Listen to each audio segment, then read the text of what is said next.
Ketahuilah wahai saudaraku yang dirahmati Allah Subhanahu wa taala, harta ini yang paling banyak menjerumuskan manusia nanti masuk ke dalam neraka. Maka dalam sebuah riwayat hadis yang lain Rasulullah menyampaikan, wa an malihi min aina iktasabahu wa fima anfaqahu. Allah karuniakan harta kepada kalian. Harta yang selama ini kalian punya, kalian dapatkan dari mana? Wa fima anfaqahu, dan kalian belanjakan untuk apa semasa hidup. Inilah yang akan banyak menjerumuskan manusia nanti masuk ke dalam neraka karena dia tidak amanah dengan hartanya. Terutama wa hayataka qabla mautika, pergunakan hidupmu sebelum datang ajal kematianmu. Maka kita masuk di fase yang ketiga yang disebut dengan alam dunia yang fana ini. Inilah yang akan menentukan bagaimana nasib kita nanti di alam barzah.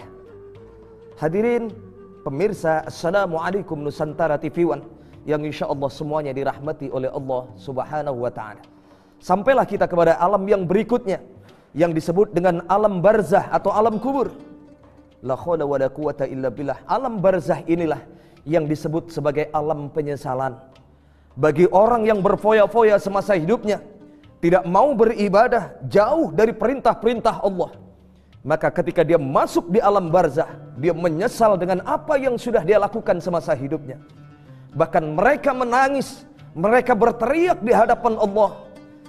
Tangisan mereka, teriakan mereka sampai Allah abadikan di dalam Al-Quran. Dalam surah Al-Mu'minun ayat 99 sampai 100. Disitulah Allah menyampaikan tujuannya tidak lain adalah supaya kita mengambil hikmah. Ternyata inilah kehidupan di alam barzah itu.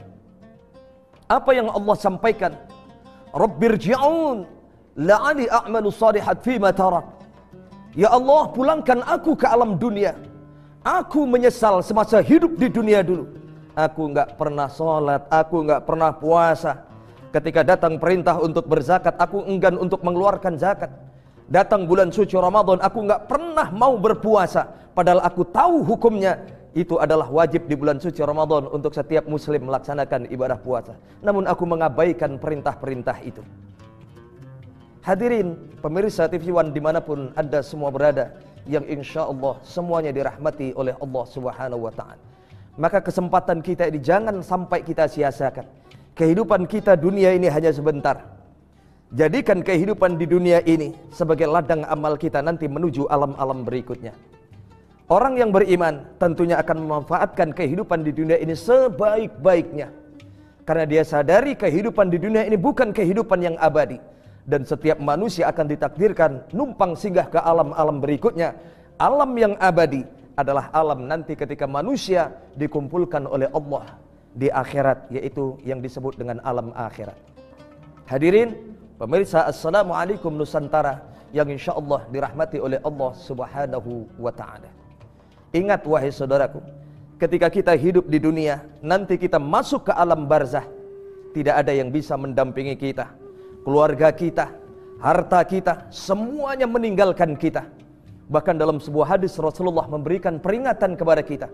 Ketika nanti manusia meninggal dunia, ada 3 hal yang menghantarkan kita ke alam kubur. Ada 3 hal yang menghantarkan kita sampai ke peristirahatan terakhir. Siapa 3 hal ini? Yang pertama kata Rasulullah, ahluhu. Kita punya keluarga akan menghantarkan kita ke kuburan, ke tempat peristirahatan kita yang terakhir. Lalu siapa yang kedua yang nganterin kita sampai ke kuburan? Kata Rasulullah, yang kedua wa maluhu. Harta kita ikut nganterin kita ke kuburan. Kita punya motor, kita punya mobil yang kita raih dengan kerja keras selama ini sampai ke beli kendaraan. Mereka ikut nganterin jenazah kita sampai ke kuburan. Ikut nganterin. Kemudian yang ketiga wa amaluhu, amal kita ikut nganterin ke kuburan. Namun sayang, sungguh disayang. Yang pertama keluarga kita, yang kedua harta kita, mereka tidak ikut masuk ke dalam kuburan. Kita punya istri yang katanya cinta setengah mati dengan kita, bahkan teruntai kalimat suci sebelum pernikahan, aku akan setia mendampingimu sehidup dan semati. Namun ternyata ketika kita terbujur kaku, ketika akan dimasukkan ke alam barzah di kuburan, maka tidak ada satupun seorang istri yang mau menemani suaminya masuk ke dalam kubur. Dan sebaliknya, jika istri meninggal dunia, tidak ada, belum pernah saya jumpai seorang suami dengan kesetiaannya dia mau menemani ke dalam kuburan bersama istrinya. Wahai istriku, akan aku tunjukkan kesetiaanku kepada engkau. Jika nanti engkau meninggal dunia, ayo aku akan mendampingimu masuk ke dalam kubur. Kita hadapi bersama-sama pertanyaan malaikat Munkar dan Nakir. Belum pernah kita jumpai. Dan satu-satunya yang bertahan menemani kita nanti di alam barzah tidak lain adalah wa amaluhu, amal kita nanti yang akan menemani kita. Namun ketahuilah wahai saudaraku yang dirahmati Allah Subhanahu wa taala, kita nanti mati bukan membawa amal. Sekali lagi Al-Fakir tegaskan, kita nanti mati bukan membawa amal, melainkan kita mati diikuti oleh amal kita. Jika kita mati membawa amal, maka enak, sangat enak dan mudah sekali. Kita bawa saja amalan-amalan yang terbaik, kita bawa ke alam barzah, kita tinggalkan amalan-amalan yang buruk. Namun jika kita mati diikuti oleh amal, maka amal yang buruk, amal yang baik, dua-duanya akan masuk ke dalam kuburan ikut menemani kita. Maka dari itu inilah fase yang keempat, manusia akan masuk di alam yang keempat yang disebut dengan alam kubur. Dan bagi orang yang beriman, ini adalah kenikmatan DP dari Allah. Kenikmatan yang hanya secuil kenikmatan, padahal belum pernah menjumpai kenikmatan itu di alam dunia.